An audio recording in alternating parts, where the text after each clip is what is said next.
Le C suivant, c'est le bon sens. Le bon sens, selon l'organisation Gallup, qui a publié un excellent livre intitulé The Great American Success Story. Ils ont interrogé 1500 personnes présentes dans ce livre. Ils ont interrogé 1500 des hommes et des femmes les plus respectés en Amérique. Et ils leur ont demandé, quelle est selon vous la qualité la plus importante pour réussir? Et ils ont presque unanimement répondu, le bon sens. Juste le bon sens. Vous pouvez entraîner votre esprit à avoir du bon sens. Vous pouvez entraîner votre esprit à réfléchir avant d'agir. D'après mon expérience, l'action sans réflexion est la cause de tous les échecs. L'action sans réflexion est la cause de tous les échecs. Et le bon sens vient du fait de prendre le temps de réfléchir avant d'agir. Écoutez votre intuition. Votre intuition est l'un des meilleurs guides que vous puissiez avoir. Comme vous le savez grâce à certains de nos travaux, chaque personne a en elle un sens intuitif qui vous donnera toujours la réponse exacte pour vous.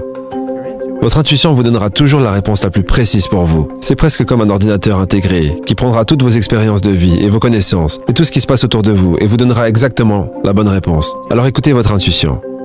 Apprenez de vos revers. C'est l'une des caractéristiques des hommes et des femmes performants. Chaque fois qu'ils rencontrent un problème ou une difficulté, ils prennent du recul, ils analysent et ils en tirent toutes les leçons possibles.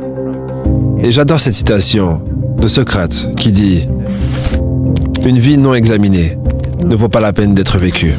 Ce qui signifie qu'une vie où vous ne prenez pas le temps de réfléchir à vos expériences. Aristote disait que la sagesse est une mesure égale d'expérience et de réflexion.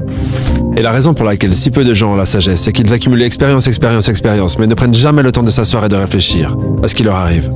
Réfléchir à ce qu'ils apprennent.